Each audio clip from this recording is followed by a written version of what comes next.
በጌታ በኢየሱስ ክርስቶስ አምነው የዳኑ በሙሉ ካህናት ናቸው። በሙሉ በጌታ በኢየሱስ ክርስቶስ አምነው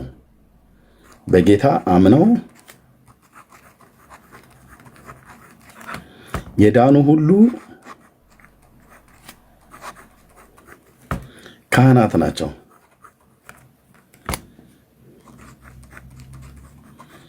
በጌታ በኢየሱስ ክርስቶስ አምነው የዳኑ ካህናት ናቸው። ማን ያለው? ቅዱስ ጴጥሮስ። ቅድም በጠቀስኩት በአንደኛ ጴጥሮስ መልእክት መጽሐፍ ምዕራፍ 2 ቁጥር 9 ላይ ይሄንኑ የዘጸአት መጽሐፍ ምዕራፍ 19ን ቃል ጠቅሶ ቅዱስ ጴጥሮስ ቴንኪው ወንድማችን ግሎሪያ ባስቀምጦታል። ተባረኩ። ጠቅሱን ፖስት ላርጋችሁት። እናንተ ግን ከጨለማ ወደሚደነቅ ብርሃኑ የጠራችሁ የእሱን በጎነት እንድትነግሩ የተመረጠ ትውልድ፣ የንጉሥ ካህናት፣ ቅዱስ ሕዝብ፣ ለእርሱ የተለየ ወገን ናችሁ።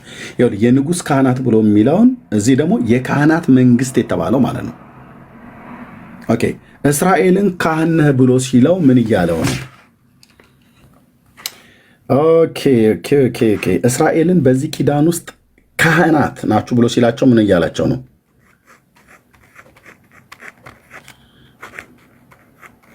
አገልጋዮች። ኦኬ፣ በአዲስ ኪዳንስ ካህናት ብሎ ሲል አገልጋዮች ማለት ነው። ኦኬ፣ ምንድን ነው መረጃህ? ሙሴ ወደ ፈርዖን ገብቶ ሕዝቤን ልቀቅ ብሎ ከማለቱ በፊት ምን የሚል ቃል ተጠቅሞ ነበር? የምታስታውሱ ቶሎ እስኪ ጻፏት። ሙሴ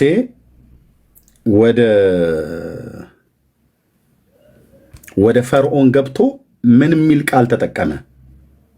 እግዚአብሔር ምን ይልሃል ብሎ አለው? ሕዝቤን ልቀቅ ከማለቱ በፊት ምን ይልሃል ብሎ አለው እግዚአብሔር?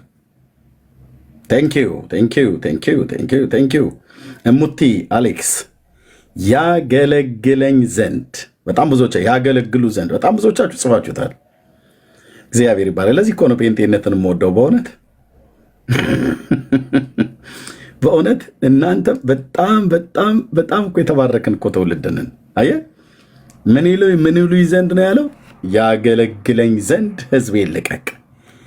ያገለግለኝ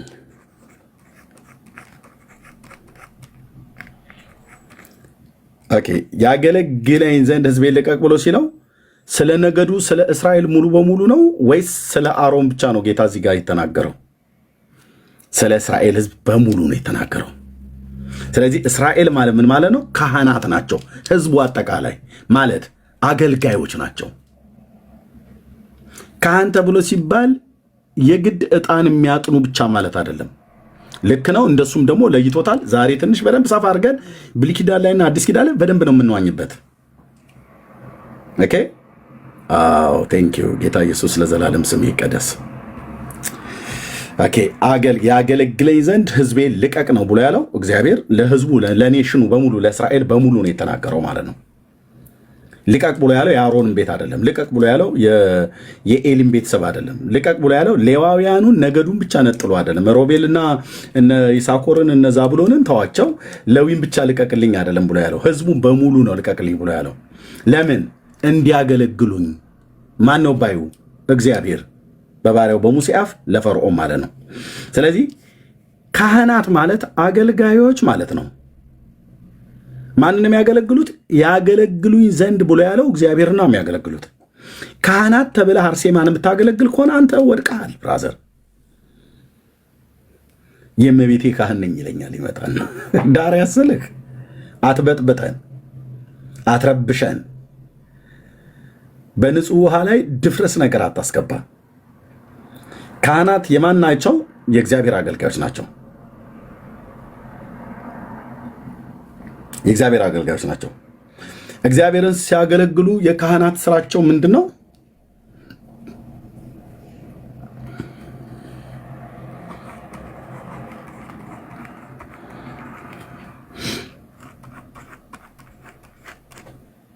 የእርሱን በጎነት፣ አባትነቱን፣ አዳኝነቱን፣ አምላክነቱን ያኔም በብሉይ ኪዳን ሌዋውያን ካህናት ሕጉን ሲያስተምሩ የጌታን ቸርነት፣ የጌታን ምሕረት፣ የጌታን ሰውን መውደድ፣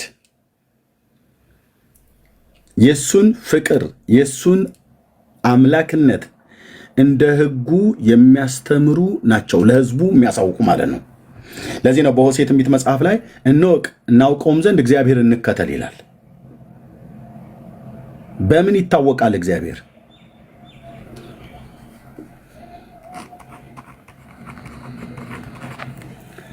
ማን ያስተምር?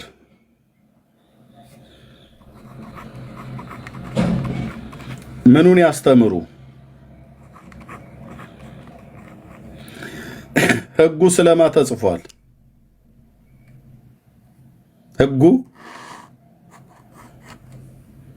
ስለ እርሱና ስለ እርሱና ስለ እሳቸው ስለ እነሱና ስለ እሷ ብሎ የሚል የለም። ቢጻፉም እንኳን ግለሰቦች እግረ መንገድ ነው የተጻፉት። አብርሃም ቢጻፍ እግረ መንገድ ነው የተጻፈው። የእግዚአብሔር ደግነት፣ የእግዚአብሔር ቸርነት፣ የእግዚአብሔር ምሕረት፣ የእግዚአብሔር ካህሊነት በአብርሃም ቤት ነው የተገለጠው ማለት ነው። ሕጉ ስለማን ነው የሚናገረው? ስለ እርሱ። እርሱ የተባለው ማን ነው?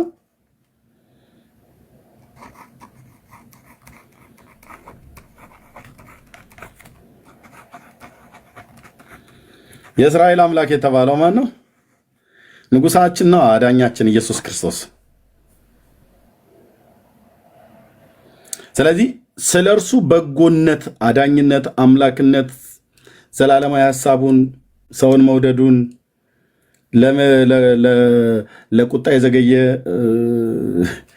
ምሕረቱ ግን የበዛ አምላክ መሆኑን፣ ታጋሽ መሆኑን ካህናቱ ያስተምራሉ። ምኑን? ሕጉን። በሕግ ውስጥ የእሱ በጎነት በተለይ በጣም ነው ደምቆ የተጻፈው። ወንድሞች እናቶች፣ ብሉይ ኪዳን ላይ ስለ ፍቅር አያወራም ብለው ይላሉ። ወንድሞቼ የብሉይ ኪዳን መጽሐፍት በትክክል ሰው ካነበበ የእስራኤል መዝሙር እኮ ቸር ነውና ምሕረቱ ለዘላለም ነውና እግዚአብሔርን አመስግኑት የሚል መዝሙር ነበረ። እንዲህ አይነት መዝሙር እንደውም ብሉይ ኪዳን፣ አዲስ ኪዳን ላይ ብዙ እኮ አንሰማም። አሁን በዚህ በእኛ በወንጌላውያን አማኞች ውስጥ ይዘመራል እንጂ እኮ ብዙ እኮ አይሰማም ነበር። ስለዚህ ካህናት ሕጉን ያስተምራሉ። እኛ ስንማር የእሱን በጎነት ነው የሚያስተምሩ ማለት ነው፣ በብሉይ ኪዳንም በአዲስ ኪዳንም። ኦኬ። ከነዚህ ውስጥ ግን እስራኤልን ሕዝቡን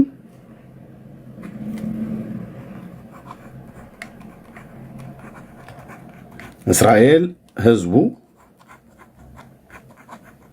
ከሕዝቡ ውስጥ ሌዊን ነገዱን ከሌዊ ነገድ ውስጥ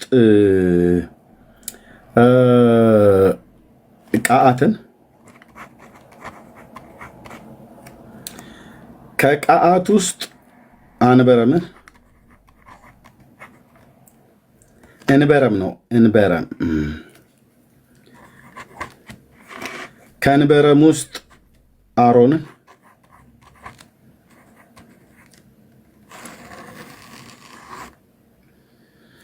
ኦኬ። እስራኤል የእግዚአብሔር ካህናት ናቸው። አዎ። የት? ዘጸአት መጽሐፍ ምዕራፍ 19። ኦኬ። ከነዛ ውስጥ ግን እንበረምን መረጠና ከእንበረም ውስጥ አሮንም ማለት ነው። አሮን ምንድን ነው?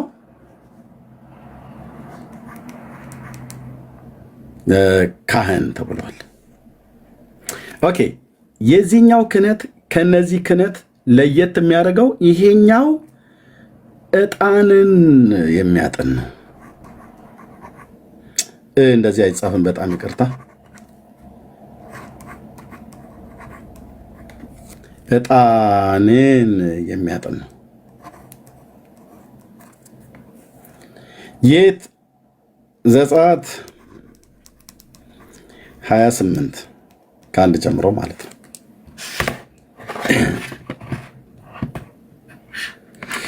ኦኬ። ዘጸአት 28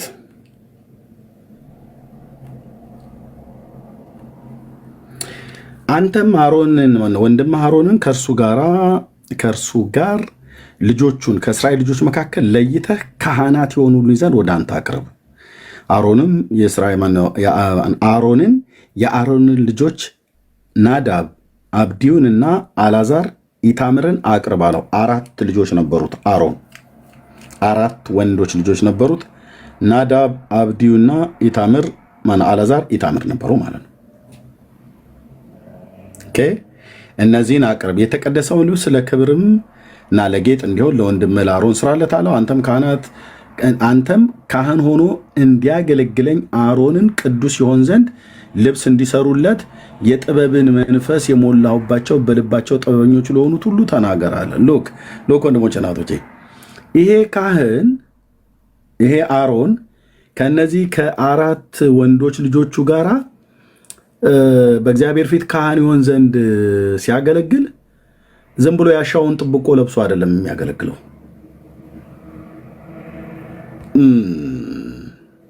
ከመርካቶ የተገዛ ጥምጥም አምጥቶ አይደለም ጠምጥሞ የሚያገለግለው። ያኔ መርካቶ የሚባል በዛ ዘመን ባይኖርም በነሱ አባባል፣ በነሱ አገር፣ በነሱ ቋንቋ ማለት ነው። ማለት ከመንገድ ላይ ወይ ደግሞ የሆነ ቡቲክ ሄደህ ገዝተህ ባመጣው ወይ ከህንድ ሀገር ባስመጣው ብልጭልጭ ጨርቅ ምናምን ነገር እንደዛ አይደለም የሚያገለግለው። ምን አለው ጌታ? ካህናት የሆኑ ልጅ ዘንድ ቅባልኝ፣ ወንድሞቹን እሱን ለይልኝ ብሎ ካለ በኋላ ቅዱስ ይሆን ዘንድ ልብስ እንዲሰሩለት ልብስ እንዲሰሩለት ለካህኑ ልብስ እንዲሰራለት፣ አዎ ልብስ እንዲሰሩለት የጥበብን መንፈስ የሞላሁባቸው። ልብስ ለመስራት የጥበብ መንፈስ መሙላት። አዎ ቴንኪው ጌታዬ፣ ቴንኪው ጌታዬ፣ ቴንኪው ጌታዬ። የጥበብን መንፈስ ልብስ ለመስራት ምን ያስፈልጋል? ጌታ ማባከን አይሆንም እንዴ? መንፈስህን ለምን እንደዚህ ትሞላቸዋለህ ብሎ ያለውም የለም። ማባከንም አይደለም። የጥበብን መንፈስ ለሞላሁባቸው በልባቸው ጥበበኞች ለሆኑ ሁሉ ተናገራለሁ። እና እነኝህን 2 ጥበበኞች ቢያንስ 2ቱም ማለት ነው። ብዙዎች አሉ፣ ግን 2ቱን ጥበበኞች ማን ነው የሚናገር? የጥበብን መንፈስ ለሞላሁባቸው የተባሉት እስቲ 2ቱን ዱብ አድርጓቸው። ቶሎ በሉ። 2ቱ ጥበበኞች ነው። ወንድምነት ሰናይ በጣም ዘለልክ፣ ብዙ ዘመን ረግጠህ ሄድካ።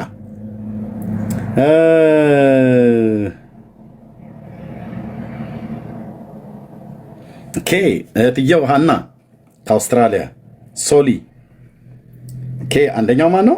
ኤልያብ ነው።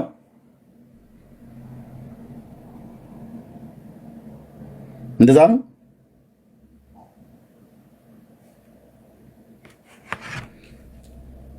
ባስልኤል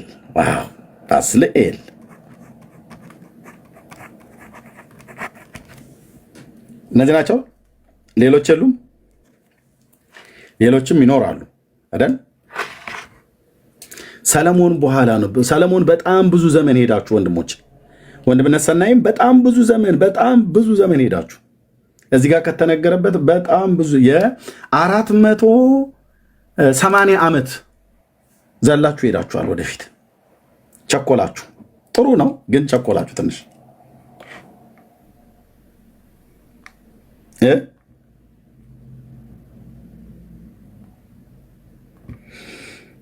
ቸኮላችሁ። ቀስ እያለን ብንሄድ ጥሩ ነበረ።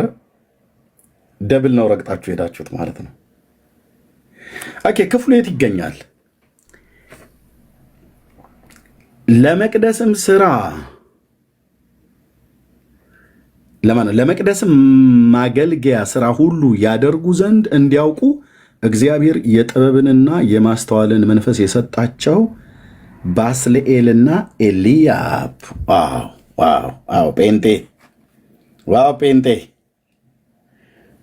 ቅድም ባስልኤልና ኤልያብ ያላችሁ ሰዎች ትክክል ናችሁ ማለት ነው።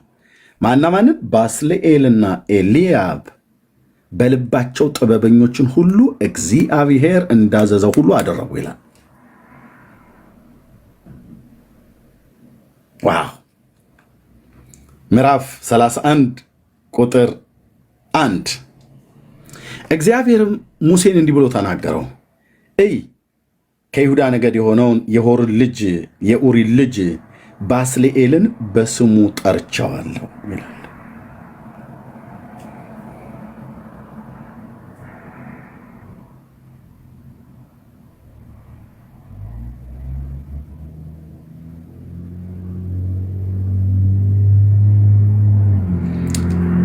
በስራ ሁሉ ብልሃት፣ በጥበብም ማስተዋልን፣ በእውቀት የእግዚአብሔርን መንፈስ ሞላውበት። ምን ሊሰራ? ያው ቀሚስ ሊሰራ አይደል እንዴ? ምን ቀሚስ ለመስራት ምንም የእግዚአብሔር መንፈስ መሙላት ያስፈልጋ ብለው ኖ ኖ ኖ ኖ ኖ ኖ ኖ ኖ። የካህናቱ ቀሚስ የሚሰራው ብራዘር በትእዛዝ ነው። የሰማይ አምላክ ቅዱስ እግዚአብሔር ነው ያዘዘው። የጥበብንም ስራ ያስተውል ዘንድ በወርቅና በብር በነሐስም ይሰራ ዘንድ ለፈርጥ የሚሆነውን የዕንቁን ድንጋይ ይቀርጽ ዘንድ እንጨቱን የሚጠርብ ዘንድ ስራውን ሁሉ ይሰራ ዘንድ እኔም ከእርሱ ጋራ ይላል። እኔም ከእርሱ ጋራ ከዳን ነገድ የሚሆንን የአሂሳሚክን ልጅ ኤልያብንም ሰጠሁት፣ ያዘዝኩትን ሁሉ ያደርጉ ዘንድ በልባቸው ጥበበኞች በሆኑት ላይ ጥበብን አኖሩ ይላል። በዚህ ጥበብ ነው የካህናቱ ልብስ የሚሰራው እንጂ ከመርካቶ ሄዶ ገዝቶ ሰው ጠምጥሞ ጭንቅላቱ ላይ እንደሚያደርገው አይደለም ማለት ነው።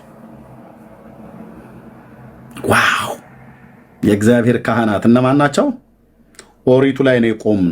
ኦሪቱ ላይ እንሂድ ብለን ብንል ያለማጋነን ጌታ እግዚአብሔር ምስክር ብዙ ቀናቶች ይፈጁብናል። እያንዳንዱን አድምተን እናገር ብዬ ካልኩኝ በወፍ በረር ነው የምንሄደው። አየት ስለሚለብሱት ልብስ እንኳን እግዚአብሔር መንፈስና ጥበብን ያኖረባቸው ሰዎች ናቸው። ካህናቱ የሚለብሱትን ልብስ ቅዱስ ይሆን ዘንድ ልብስ እንዲሰሩለት ከግብፅ ሀገር ይዘውት በመጡት ጥብቆ ሁሉ አይደለም እግዚአብሔር የሚገለገለው ማለት ነው።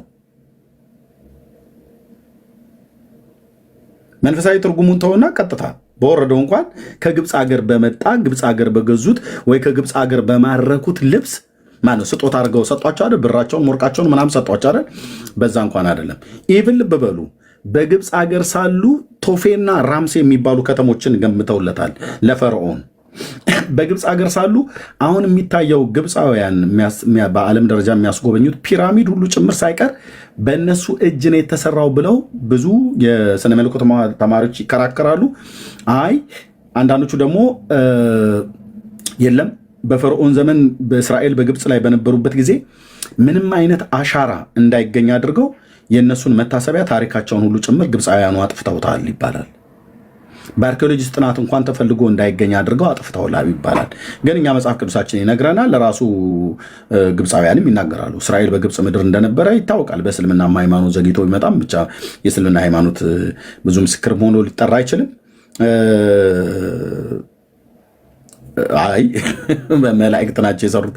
መላእክት ስንት ቦታ እየወረዱ የሚሰሩት ቴዲ ላሊበላንም መላእክት ሰሩ ይባላል። እኔ አላምንም እንደዛ። መላእክት ወርደው ከሰማይ ድንጋይ የሚቆረቁርበት ኢትዮጵያ ምድር ላይ መጥቶ ምን ይሆንልኝ ብሎ ነው። የሰለሞንን ቤተ መቅደስ እንኳን መላእክት አልሰሩትም፣ እንኳን አይደለም ላሊበላንና ወይ የግብፃውያንን ፒራሚድ ማለት ነው። እሱ ቶ ቴዲ ያው ነገሩ አንተም አውቀህ ነው ታስለፈልፈ የፈልገህ ነው። መላእክት ናቸው የሰሩት። መላእክት መጥቶ መዶሻና መጥረቢያ ይዞ ሲቀጠቅጥ ይታይ እስቲ ላሊበላ ኖ እሱ አይደለም፣ እሱ አይደለም። ኦኬ ግን እንደዚህ ብለው የሚሉ ሰዎች አሉ። የፈርዖንን ማነው የግብፅን ፒራሚድ የሰሩት መላእክት ናቸው፣ የላሊበላንም ውቅር አብያተ ክርስቲያናት የሰሩት መላእክት ናቸው ይላሉ። የእግዚአብሔርንስ ቤተ መቅደስ የሰሩት እነማን ናቸው ብለህ ስትል ኦርቶዶክስ የእግዚአብሔር ቤተ መቅደስ በሰለሞን ዘመነ መንግስት በማን የተሰራው ብለህ ስትላት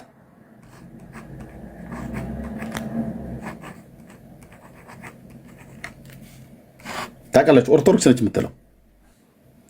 የእግዚአብሔር ቤተ መቅደስ በሰለሞን ዘመን በማን ተሰራት ብለህ ስትላት የእሷን ላሊበላን በመላእክት ተሰራ ትላለች። የእግዚአብሔርን ቤተ መቅደስ ግን በሰይጣን ተሰራ ትላለች። የተጻፈ የተጻፈ የተጻፈ የተጻፈ ኦኬ እሺ መምህር ድል በድል ሕማማተ መስቀል ላይ ሕማማተ መስቀል ላይ ማለት ነው። ኦኬ ሰለሞን 700 ናቸው ቁጥሮቹ። እነዚህ አጋነት ናግባና ማውራት እንችላለን፣ ችግር የለውም። ናግባ መምህር ድል በድል ከቻልክ ናግባ አይልም ብለሃል እና ከቻልክ ናግባ፣ ችግር የለውም።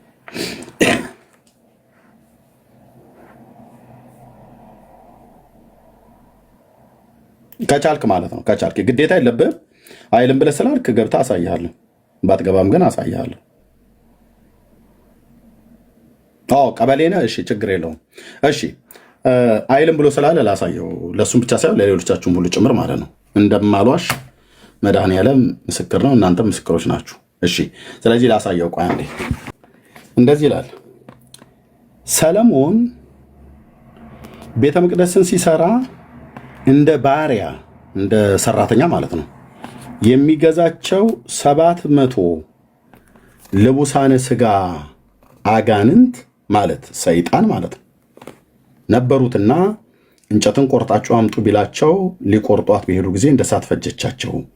እንዲህ ያለች እንጨትን አግኝተናል፣ ልንቆርጣት ብንሄድ እንደ እሳት ፈጀችን አሉ። ሰው ሰዶ አስቆርጦ አስመጣው።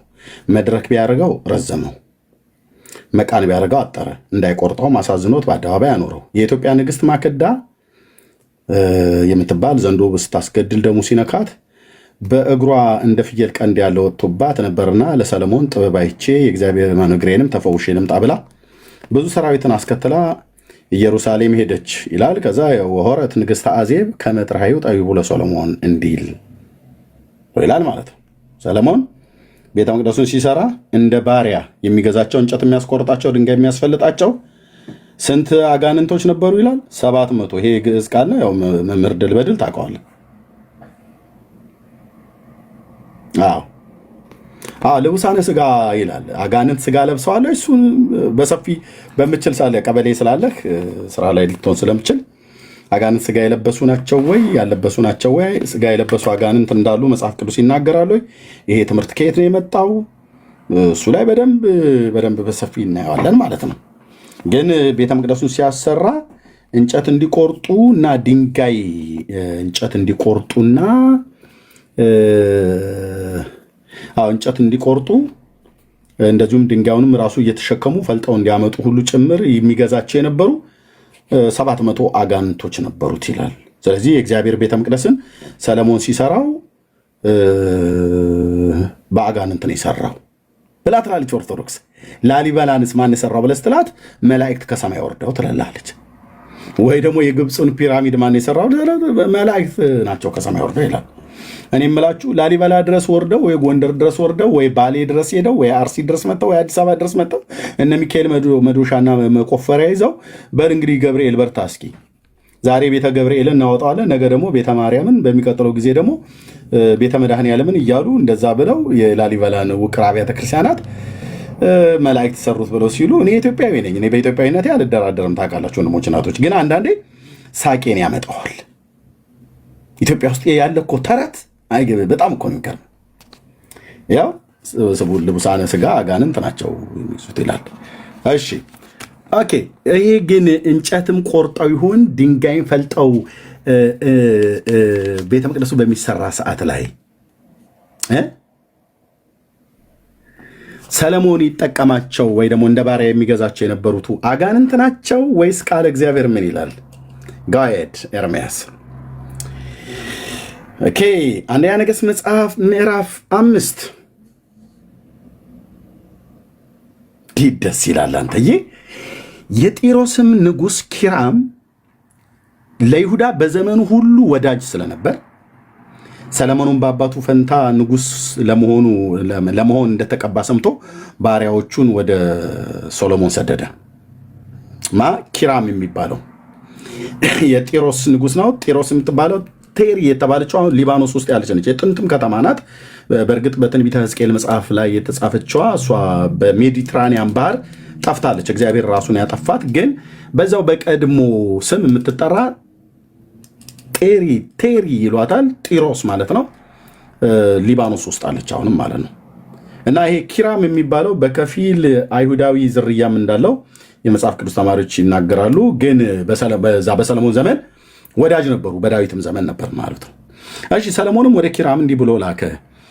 እግዚአብሔር ከእግሮቹ በታች እስኪጥልለት ድረስ በዙሪያው ስለነበረ ሰልፍ አባቴ ዳዊት የአምላኩን እግዚአብሔርን ቤት ለመስራት እንደቻለ አንተ ታውቃለህ። አሁንም አምላኬ እግዚአብሔር በዙሪያዬ ካሉት ረፍት ሰጥቶኛልና ጠላትም ክፉም ነገርም የለብኝም።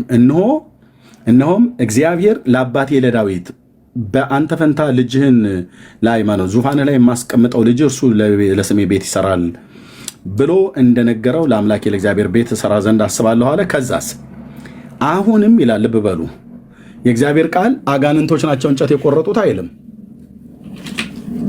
እንዴ። አጋንንት እንጨት ቆርጠው ለእግዚአብሔር ቤተ መቅደስ አመጡ አይልም ኦርቶዶክስ እንደምታስተምረው። ታዲያ እንጨቱን የቆረጡት እነማን ናቸው? የሊባኖስን ዝግባ ቆርጣ ያመጡት እነማን ናቸው? አሁንም ከወገኔ እንደ ሲዶናውያን እንጨትን መቁረጥ የሚያውቅ እንደሌለ ታውቃለህና የዝግባ ዛፍ ከሊባኖስ ይቆርጡልኝ ዘንድ ባሪያዎችህን እዘዝ። ባሪያዎቼ ከባሪያዎችህ ሁሉ ጋራ ይሁኑ፣ የባሪያዎችንም ዋጋ እንደተናገርከው ሰጠዋለሁ አለው። ሲዶናውያኑ የሚባሉ ሰዎች ናቸው እነዚህ። ሲዶናውያን የት ነው ያሉት? አሁንም እዛው ሊባኖስ ውስጥ ማለት ነው።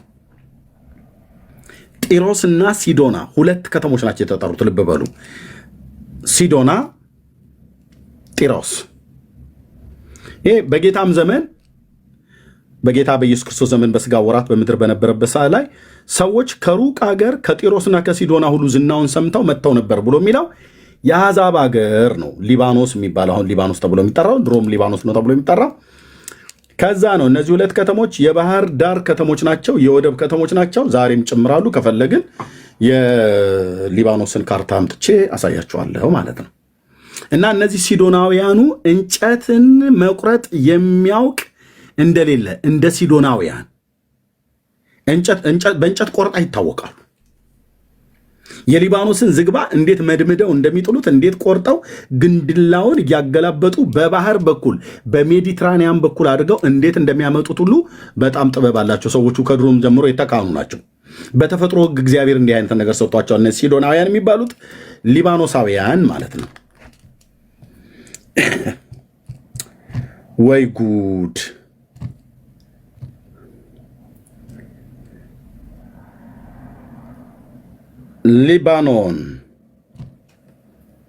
ሊባኖን ያው ያዘልኝማ ወንድም አለ። ቴሪ የተባለችው ጢሮስ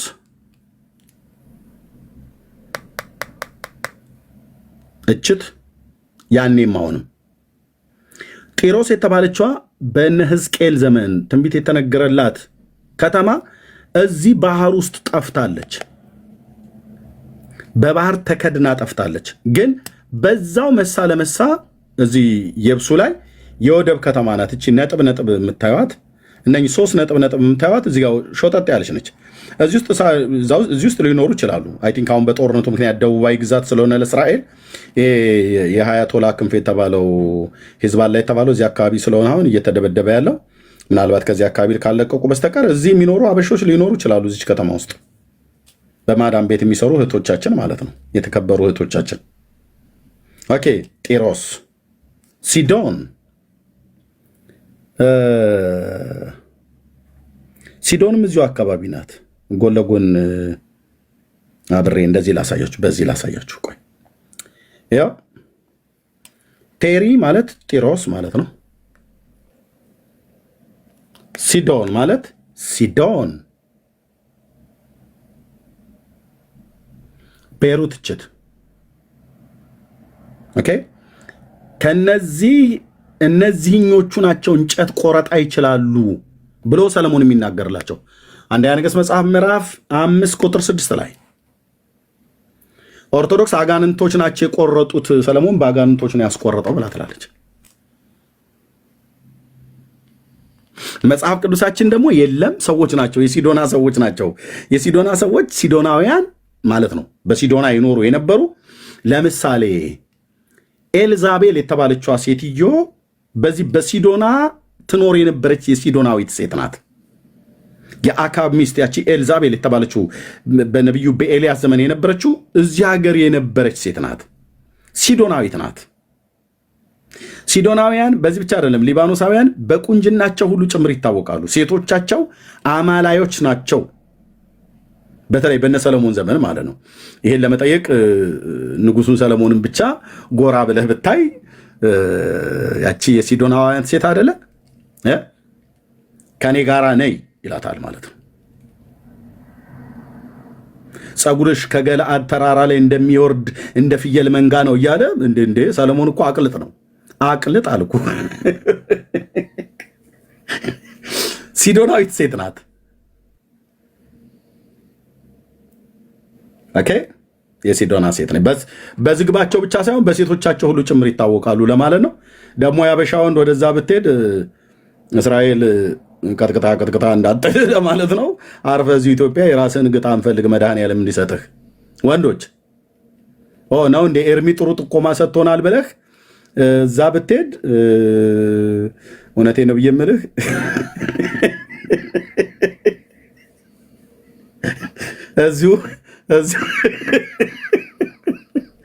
እዚሁ ሀገርህ መድኃኔዓለም የሰጠህን ቀራርም ብራዘር የተሰጠህን ይዘህ በዛው አንጎላጭ እንጂ እዛ ሀገር ረጃጅም ሴቶች አሉ ብሏል ኤርሚያስ ሲያስተምር ሰምተናል። ወንድሜ እውነቴ ነው ብዬ የምልህ በባህርም ተሻግረን ቢሆን ቆርጠን እናመጣለን ብለህ ወገብ አገዳህን እስራኤል እንዳትቆርጠው ብራዘር። ነገሩ ከፍቷል ለማለት ነው። እሺ እግረ መንገዴን። እሺ ሲዶናውያን ግን በሴቶቻቸው ብቻ ሳይሆን በእንጨትም ቆረጣ ይታወቃሉ ለማለት ነው።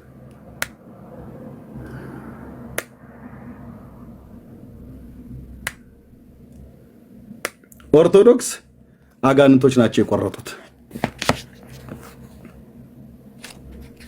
ሰለሞን ቤተ መቅደስን ሲሰራ እንደ ባሪያ የሚገዛቸው 700 ልቡሳነ ሥጋ አጋንንት ነበሩ። እንጨቱን ቆርጣችሁ አምጡ ቢላቸው አለችልህ። ማንን እንስማ? መጽሐፍ ቅዱስን ወይስ ኦርቶዶክስን? ይኸው ነገርኩ። ኦርቶዶክስን እንዳሰማ መጽሐፍ ቅዱስን ስማ። ጴንጤም እንደዚህ ብናምታታ ጴንጤ እንዳሰማ መጽሐፍ ቅዱስን ስማ። ይኸው ነው የዛሬ መልእክት።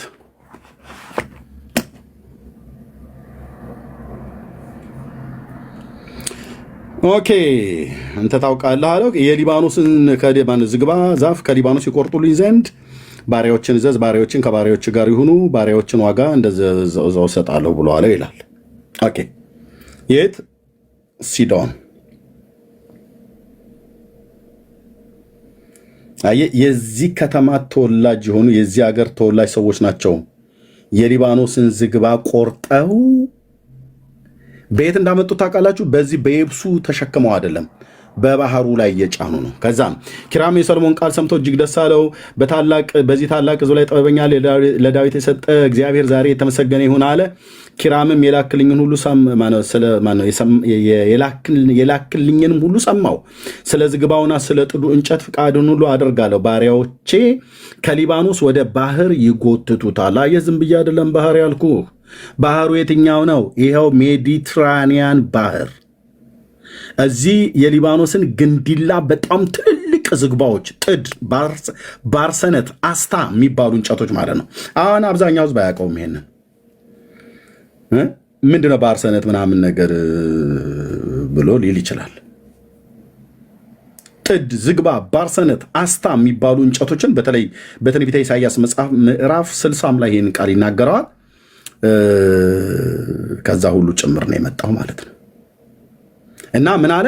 ባሪያዎቼ ከሊባኖስ ወደ ባህር ይጎትቱታል። ከዛስ እኔም በታንኳ አድርጌ በባህር ላይ እያንሳፈፉ አንተ እስከወሰንከው ስፍራ ድረስ አደርስልሃለሁ። በዚያም እፈታዋለሁ። አንተም ከዚያ ታስወስደዋለህ። አንተም ፍቃዴን ታደርጋለህ። ለቤቴም ቀበለብ የሚሆን ትሰጠኛለህ ብሎ ወደ ሰለሞን ላከ ይላል። ሎክ ኦኬ። እንጨቱን ተሸክመው ከዚህ ከሊባኖስ ወዴት ነው ያመጡት? አንዳንዶች እንደሚናገሩት እስከ ኢዮጴ ድረስ አምጥተውታል። ኢዮጴ ማለት የአሁኗ ቴል አቪቭ ማለት ነው። አሁን ኢራን በሚሳኤል የምትደበድበው ከተማ ማለት ነው። አንዳንዶቹም ደግሞ እንደሚናገሩት እስከ ቂሳሪያ ከተማ ድረስ ማለት ነው። የቂሳሪያ ከተማ ከቀርሜሎስ ተራራ አካባቢ ላይ ያለ ነው። ጥንታዊ ከተማ ነው። ጳውሎስ በቂሳሪያ ነበረ። በቂሳሪያ ኢጣሊቄ የመቶ አለቃው የተባለው ቆርኔሌዎስም ይኖርበት የነበረ ነው። አሁንም እነማን አሉበት ይለፈኝ። ኦኬ ብቻ ያሞኔክ እስከ ቂሳሪያ የሚሆን እስከ ቴልአቪቭ እስከ አኮም ድረስ ያምጡት።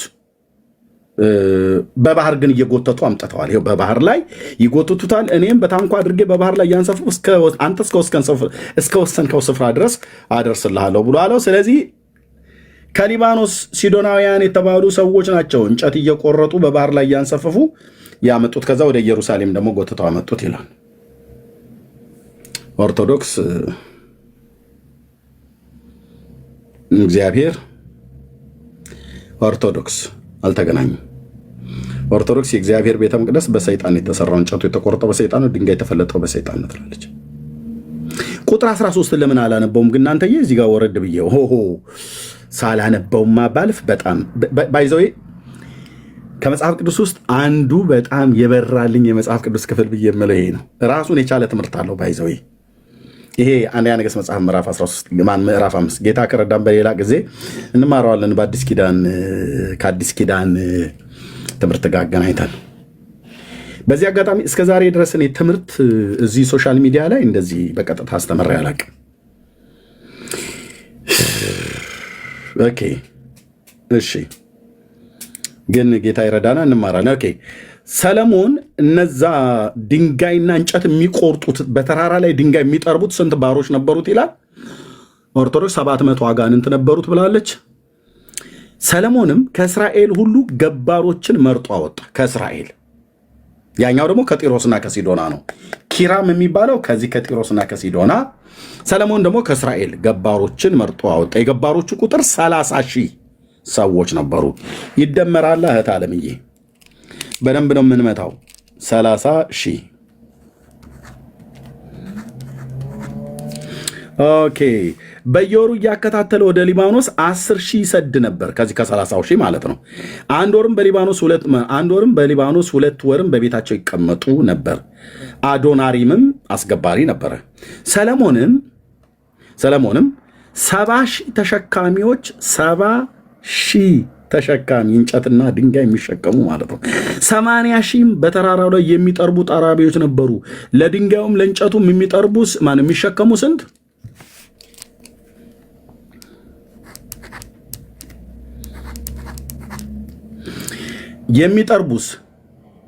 የሚጠርቡ ሰለሞን 70,000 ተሸካሚዎች 80,000 በተራራው ላይ የሚጠርቡ ጠራቢዎች ነበሩ። 80,000። ዛሬ ጥሩ ማትስ አስተማሪ ሆኜ እያንዳንድን አስተምርሃለሁ። 0 ሲደመር 0 0 ነው። እንደዚህ ቀለል እያደረግን እንሂድ እንጂ ይደመራል ማለት ነው። ሰለሞን ቤተ መቅደሱን ሲሰራ በስንት ሰራተኞች ነው የሰራው? ያው ቴንኪው ቲቸር አቱ ሂሳብ ጂኦግራፊ በሙሉ እኮ ነው። አየህ መጽሐፍ ቅዱሳችን ደስ እንደሚል ጂኦግራፊ ይነግርሃል፣ ቁጥር ይነግርሃል፣ ዘመን ይነግርሃል፣ ታሪክ ይደመራል።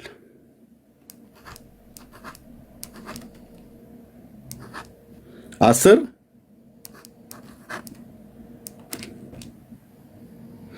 የእግዚአብሔር ቤተ መቅደስ ሰለሞን ሲሰራ ኦርቶዶክስ 700 ልቡሳነ ሥጋ አጋንንት ነው። 700 ወይስ ጋር ልቡሳነ ሥጋ አጋንንት ነበሩት።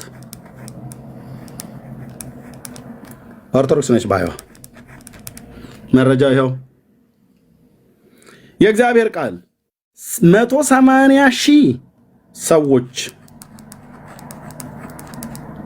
ስራው ላይ ተሳትፈዋል። ይሰማል። እዛ ማነ አዛጦንኛው መንደር ይሰማል ወይ? በአዛጦን በስራው ላይ ስንት ሺህ ሰዎች? 180,000 ሰዎች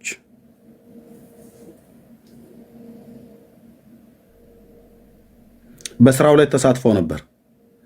180,000 ይኸው 30,000 እዚህ ከነሱ ውስጥ 10 እያረጋ 10 ሺህ እያረጋቸው ይሰዳቸው ነበር።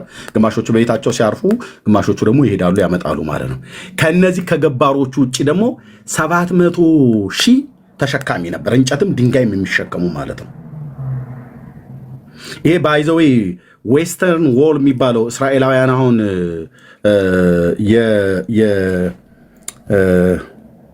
የጸሎት የሚያደርጉበት ማለት ነው። አይታችሁታል?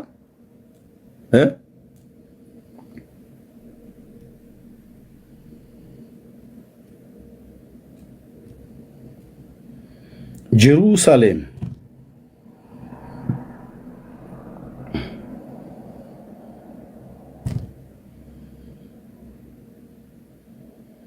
ክብር ለእግዚአብሔር ይሁን። ጀሩሳሌም ይታያቸዋል። ይሄ ዌስተርን ሆል የሚባለው ምዕራቡ ግንብ ተብሎ የሚባለው አይሁዳውያን ናቸው። እዚህ የምታዩት አይሁዳውያን ጸሎት የሚያደርጉበት እነዚህ ድንጋዮች በሰለሞን ዘመነ መንግስት የተቀመጡ ድንጋዮች ናቸው።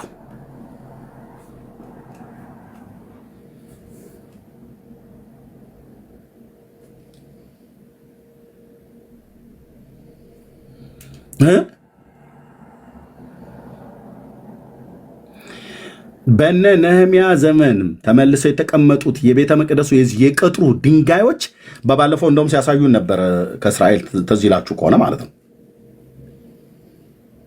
እዛ ከከተማው ነበሩ። እነ እህትየው ዕብራዊት ነበረች በቪዲዮ ላይ ሆነው ከዛ ሲያሳዩን ሁሉ ጭምር ማለት ነው። እነዚህ ድንጋዮች በሰለሞን ዘመን መንግስት ሁሉ የተቀመጡ ድንጋዮች ናቸው። እነማን ናቸው የሰሩት? ሰይጣኖች ሳይሆኑ ኦርቶዶክስ እንደምትለው ሰዎች ናቸው። የሰዎቹ ቁጥር ስንት ነው? 180 ሺህ።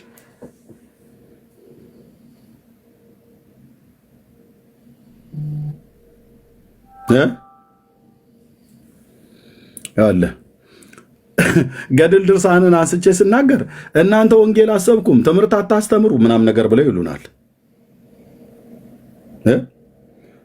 ስንናገር ደግሞ አንተ በሽተኛ ምናምን ነገር እያሉ ይላሉ።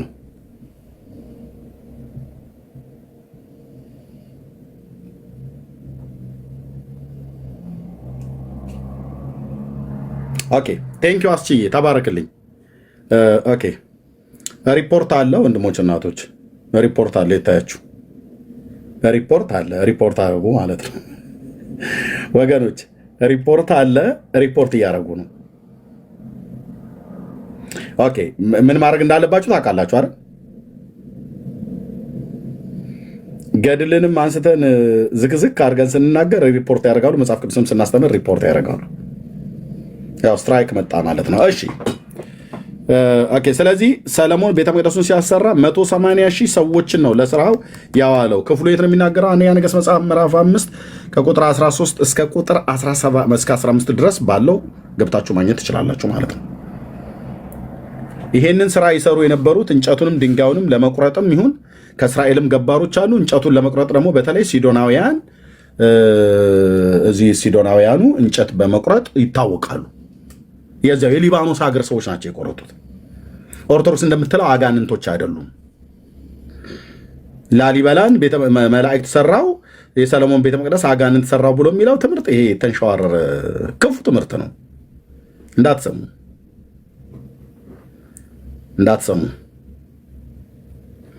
ኦኬ ስለዚህ ጥበበኞችን እግዚአብሔር ሰጥቶ ጥበብን የሞላቸው ሰዎች በቤተ መቅደሱ ውስጥ የነበረውን ስራ ለመስራት በተለይ እነዚህን ሁለት አባቶች፣ ይሄኛው ከነገደ ዳን ነው፣ ይሄኛው ደግሞ ከነገደ ይሁዳ ነው።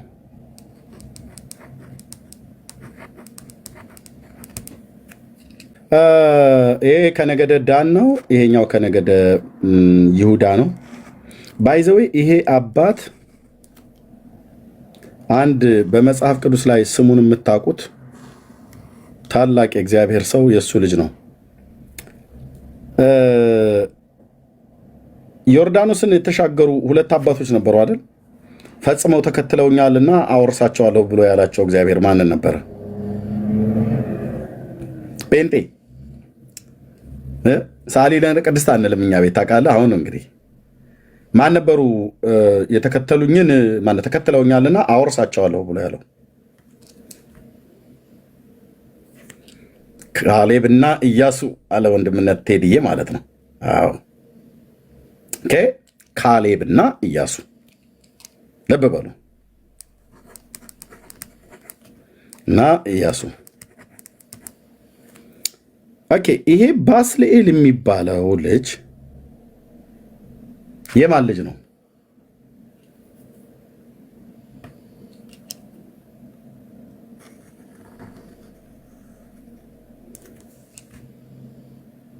ይሄ ባስልኤል የሚባለው የዚህ የልጅ ልጅ ነው፣ የዘር ሐረግ ነው።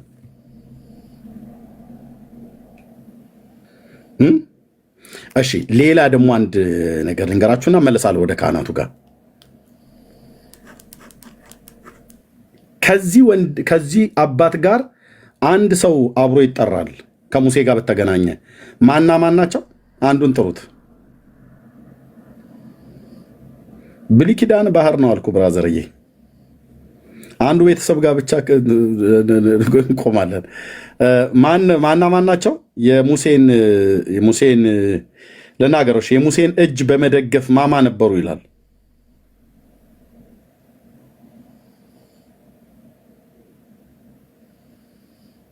እስካሁን ማንም የጻፈ የለም። ማና ማደገፉ ይላል። አላዛር ነው አይደለም? አዎ አሮንና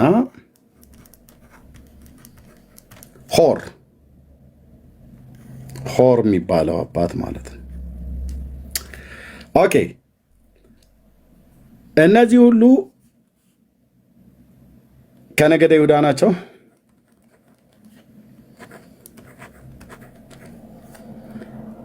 ከነገደ ይሁዳ ውስጥ ካሌብ የካሌብ የዘር ሐረግ ልጆች ናቸው። ካሌብ ሁለት ሚስቶችን አግብቷል። የመጀመሪያዋ ሚስቱ አዙባ ትባላለች። የሁለተኛይቱ ሚስቱ ኤፍራታ ትባላለች። ኦኬ ከአዙባ ሳይሆን ኤፍራታ የምትባለዋ እናት ማንን ወለደች? ሆርን።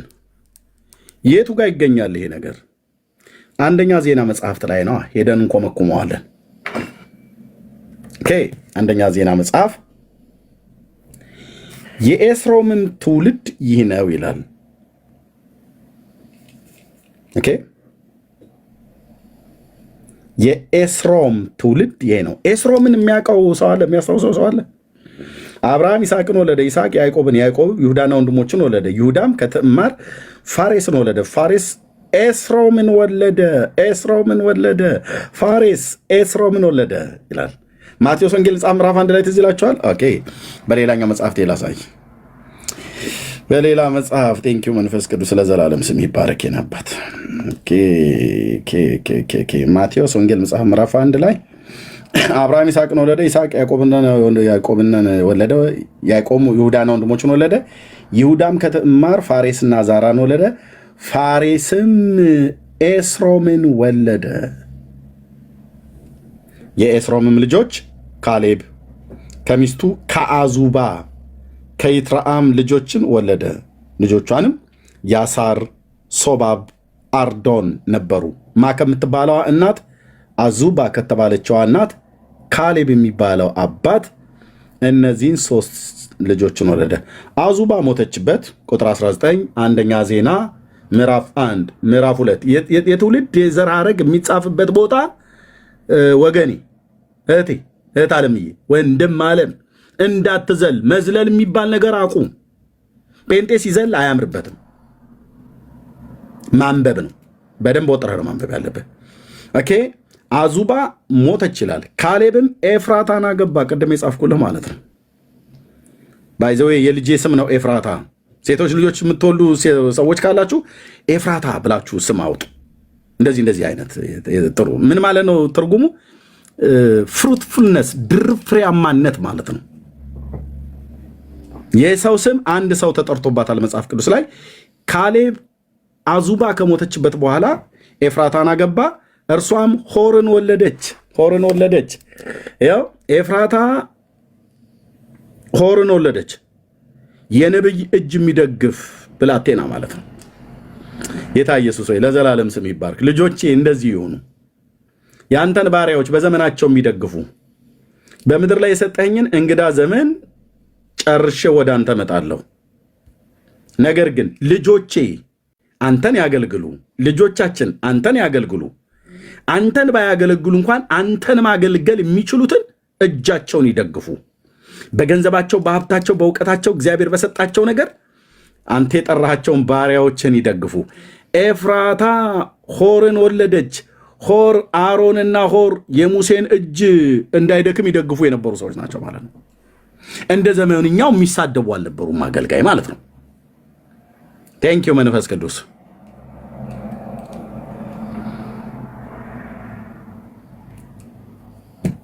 ሆርም ኡሪንን ወለደ፣ ኡሪምም ባስልኤልን ወለደ ይልሃል። አየው ከነገደ ይሁዳ ምን አይነት የተባረከ ቤተሰብ ነው አንተዬ!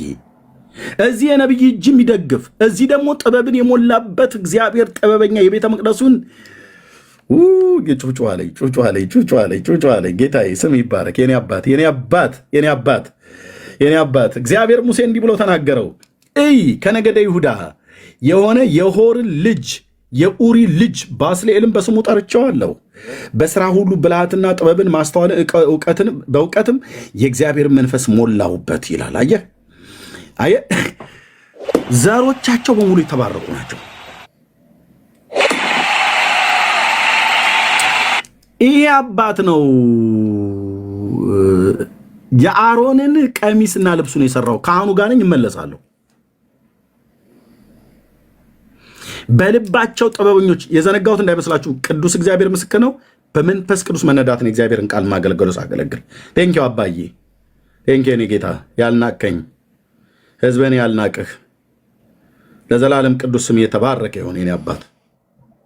ኦኬ ይሄ ባስልኤል የሚባለውን ነው ጥበበኛ የሆኑትን ጥበብና እውቀትን የሞላሁባቸውን ሰዎች ነው። አሁን ስንት ሰዓት ነው? ጥበበኛ የሆኑትን ሰዎች አኖሩ ይላል። በልባቸው ጥበበኞች የሆኑትን በእነሱ ነው። አየህ የነ ሌዊ ቀሚስም ጥምጣምም የተሰራው። ዘጸአት ወደኋላ ብቻ 1-2 ምዕራፍ ስንሄድ አንተም ካህን ሆኖ እንዲያገልግለኝ አሮንን ቅዱስ ይሆን ዘንድ ልብስ እንዲሰሩለት የጥበብ መንፈስ የሞላሁባቸውን ሰው የጥበበኞችን ሰዎች ተናገር ብሎ አለው። ተናገረ። ምዕራፍ 28 እነዚህ ሰዎች እነማን ናቸው? ምዕራፍ 31 ሆርና ማነው ባስልኤልና ኤልያብ የሚባሉ ናቸው እነዚህ ሰዎች። ከዛ ምን አደረጉ? ሰሩታ። ምዕራፍ 36 ለመቅደስም መገልገያ ስራ ሁሉ ያደርጉ ዘንድ እንዲያውቁ እግዚአብሔር ጥበብና ማስተዋል የሰጣቸው ባስልኤልና ኤልያብን በቤተ መቅደስ ውስጥ ያለውን ታቦቱን፣ የብስት ገበታውን፣ የዕጣን መሰዊያ፣ መቅረዙን፣ መጋረጃ፣ የካህኑን ልብስ፣ ኤፉዱን፣ ኡሪምና ቱሚም የሚባለውን ጥምጣሙን በሙሉ የሰሩት እነዚህ አባቶች ናቸው። ምክንያቱም እግዚአብሔር ከመርካቶ ገዝተ በምታመጣው ቀሚስ አይገለገልም ነበር ብሉይ ኪዳን ላይ። ምን ማለት ነው? ወደ አዲስ ኪዳን ስናመጣው ያስጮሃል። ወደ አዲስ ኪዳን ሲተረጎም ያስጮሃል። ግን በደንብ ከዚህ በኋላ ቃሌን እግዚአብሔር አምላክ ይረዳኛል። ብሉይ ኪዳንን እንጠጣዋለን።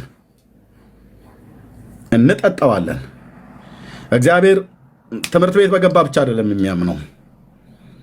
ትምህርት ቤት የሚገቡ ሰዎችን እኔ አልቃወማቸውም። ይግቡ፣ ይማሩ። እግዚአብሔር እውቀትና ማስተዋል ነው የሰጣቸው። ይማሩ፣ ጌታ ይባረክ። ግን ትምህርት ቤት የገቡ ሁሉ ብቻ አይደሉም። እግዚአብሔር በቅን ልብ ቅረቡት እግዚአብሔርን። ወንድሞች እናቶቼ፣ ቴንኪው የኔ አባት። አረሳውም ጊዜውን አረሳው። በቅን ልብ ጌታን ቅረቡት። ልጆችሽ ከእግዚአብሔር የተማሩ ይሆናሉ፣ የልጆችሽም ሰላም ብዙ ይሆናል ብሎ እንዳለ በጣም እንደሚያስተምር ምስክር ነኝ። እውነት በዚህ ትውልድ መካከል ምስክር ነኝ። ይሄ ማለት ትምህርት ቤት አትግቡ፣ የገቡትም ዝም ብለው ደናቁርት ናቸው እያልኩ አይደለም። በፍጹም እንደዛ አልወጣኝም አልልም። ሙሴም ባስልኤልና ኤልያብን እግዚአብሔር በልቡ ጥበብን ያደረገለት በልብ ጥበበኛ የሆነ ሰው ሁሉ ስራውን ለመስራት ይቀርብ ዘንድ ልቡ ያነሳሳውን ሁሉ ጠራቸው። እርሱም የእስራኤል ልጆች መገልገያ ያመጡ ዘንድ ማለዳ አደረገ ይላል። የመቅደሱን ስራ፣ ቀሚሱን፣ ጥምጣሙን፣ እያንዳንዱን ነገር እዚህ ጋር ሰሩት ማለት ነው። ካህናት እነማን ናቸው? ብሉይ ኪዳን ላይ ሌዊ የሚጠመጥመው ጥምጣም እንዳልኩ የሚለብሰው ቀሚስ ሁሉ የእግዚአብሔር መንፈስ ባደረባቸው ሰዎች የተሰራ ነው። ልብሱም ኤፉዱም እያንዳንዱ ነገር ትርጉም አለው። ጥምጣሙ ሁሉ ጭምር ሳይቀር። በጥምጣሙ ላይ የሚደረገው ደግሞ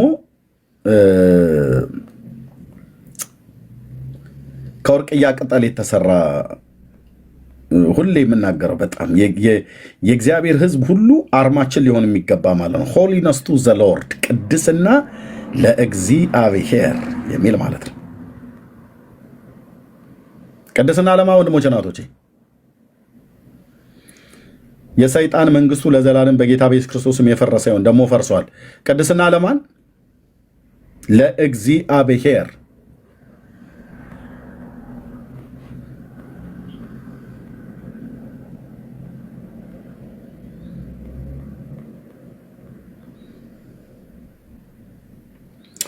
ኦኬ። በዚህ አይነት ስርዓት ያገለግሉ ነበር የአሮን ልጆች።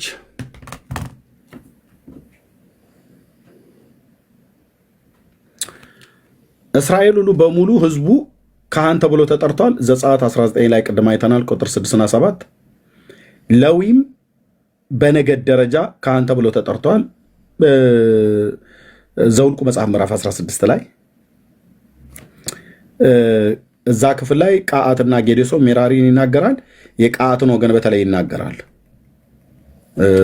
እሱን ክፍል ማሳየት አለብኝ አይደል? ያው ጴንጤ ስለሆናችሁ ያለ ጥቅስ አታምኑም፣ ተገቢም ነው ደግሞ ደስ የሚለው የጴንጤ ወጉ እንደዚህ ነው። ምዕራፍ 16 የሌዊም ልጅ የቀዓት ልጅ የይስዓር ልጅ ቆሬ ባይዘው የቆሬም ወገን ራሱ ከነዚህ ናቸው። ከሮቤልም ልጆች የኤልያብም ልጆች ዳታንና አቤሮን የፋሌትም ልጆች ኦን በሙሴ ላይ ተነሱ ይላል። የሌዊ ልጆች ማን? ቀዓት፣ ይስዓርና ቆሬ።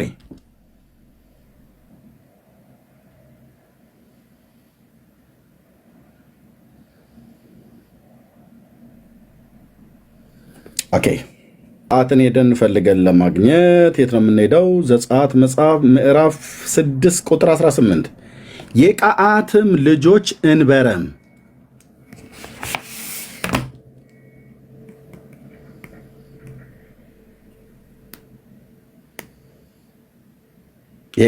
ልጆች እንበረም ይስዓር፣ ኬብሮን፣ ኡዙኤል ናቸው።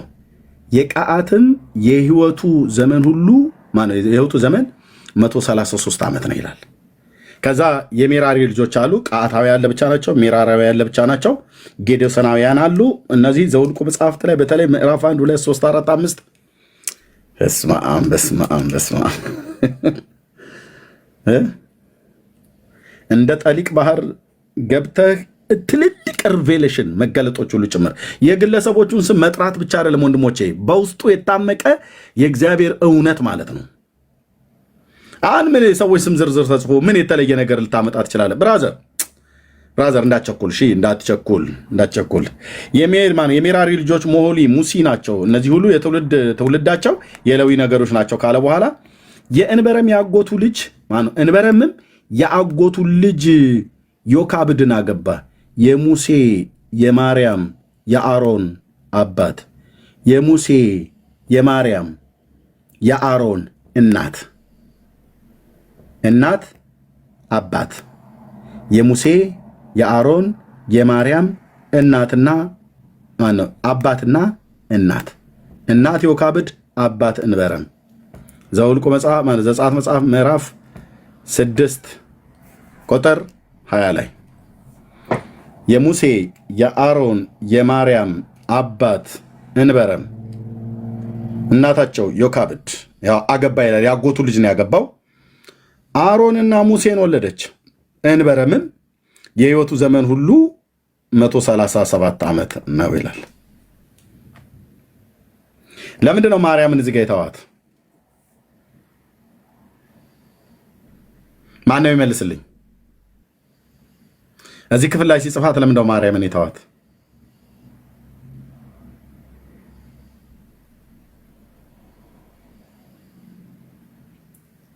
ማንም ይመልስልኝ?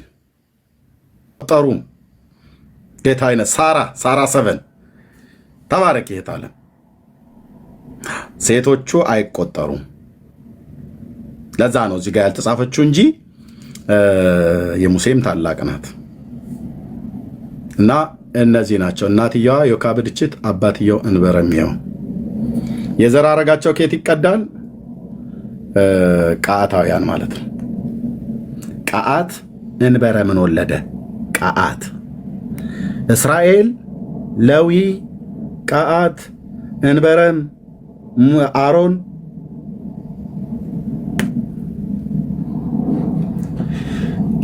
ይሄኛውን አባት እግዚአብሔር ዕጣን ያጥኑለት ዘንድ ዕጣን ማጠን ለአሮን ልጆች ብቻ የተፈቀደ ነው።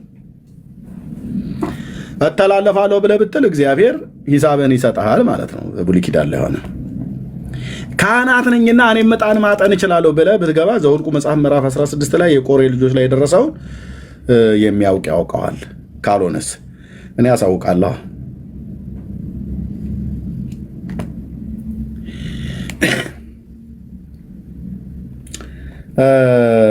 ኢዮአስ ዮዳሄ ምዕራፍ 27 ማነው ምዕራፍ 26 ኦዚያን ሁለተኛ ዜና መጽሐፍ ምዕራፍ 26 በይሁዳ ንጉስም ማለት የይሁዳም ህዝብ ሁሉ የ16 ዓመት ጎልማሳ የነበረውን ኦዚያንን ወስደው በአባቱ በአሜስያስ ፈንታ አነገሱት። በዳዊት ቤት ላይ የተወለዱት ማለት ነው።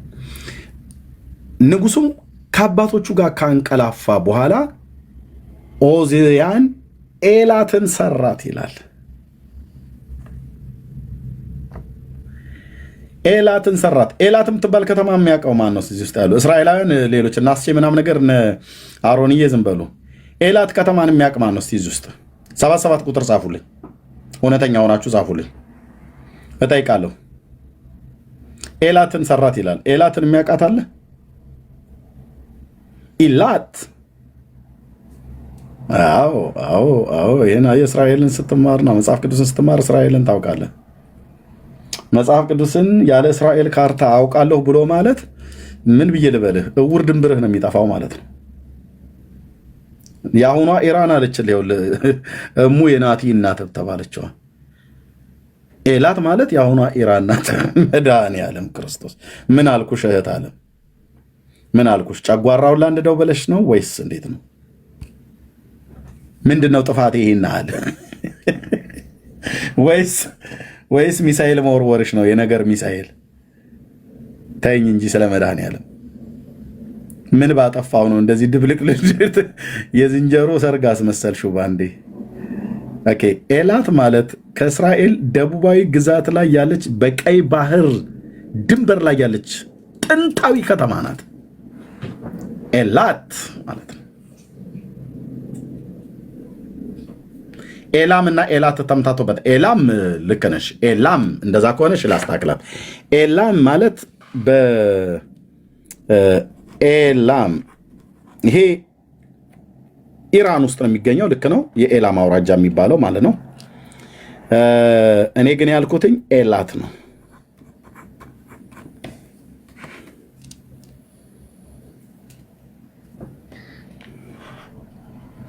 እሺ ኤላትን ሰራ። ከዛ ወደ ይሁዳ መለሳት።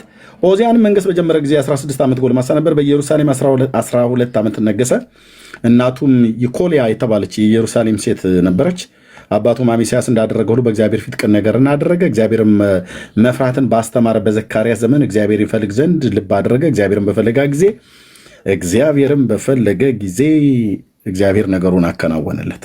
ቴንኬን አባት አንተን ፈልጎ ነገሩ የማይከናወንለት፣ አንተን ፈልጎ ጤንነቱ፣ ህይወቱ፣ ቤተሰቡ የራቀው የማይቀርብለት፣ የሞተው የማይነሳለት፣ የጠፋው የማይገኝለት፣ የተሰበረ የማይጠገንለት ምን አለ? የእስራኤል አምላክ ቅዱስ እግዚአብሔር የዳዊት ልጅ ኢየሱስ ክርስቶስ አንተ እጅ ላይ የተበላሸ ነገር የለም። የራቀውን ታቀርባለህ፣ የሞተውን ታስነሳለህ፣ ለሙታን ህይወትን ትሰጣለህ። የሌለውን እንዳለ አድርገህ የምትጠራ የአባታችን የአብርሃም አምላክ ነህ። ስምህ ለዘላለም ይቀደስ። እግዚአብሔር ነገሩን አከናወነለት ይላል። እግዚአብሔርን ሰው ፈልጎ ነገሬ አልተከናወነልኝም፣ ነገሬ አልተሳካልኝም ብሎ ሊል አይችልም። አንተዬ አከናወነለት ይላል። ከናወነለት ይላል። እግዚአብሔርን ፈልጉ በሕይወትም ትኖራላችሁ ብለው ነቢያት የተናገሩት ለዚህ ነበር።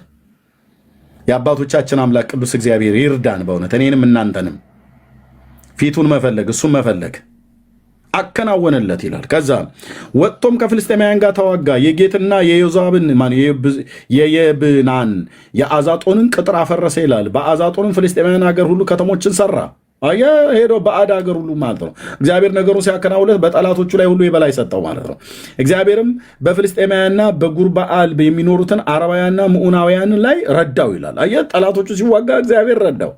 ባይዘው አሁን እስራኤልንም እግዚአብሔር እንደሚረዳት በአራት ነጥብ ዘግቼ ነው የምነግር። ብራዘር ያየኑን አይተናል። እዚህ ብዙ አንናገርም አንለፈልፍም እኮ ነው ብዬ የምልህ። የዳዊት አምላክ ዛሬም አይኖችን ገልጦ ያሳያል። እግዚአብሔር ልጆች አሉት። ወንድሞች እናቶቼ ምስክሮች አሉን፣ የምንጠራቸው ሰዎች ማለት ነው።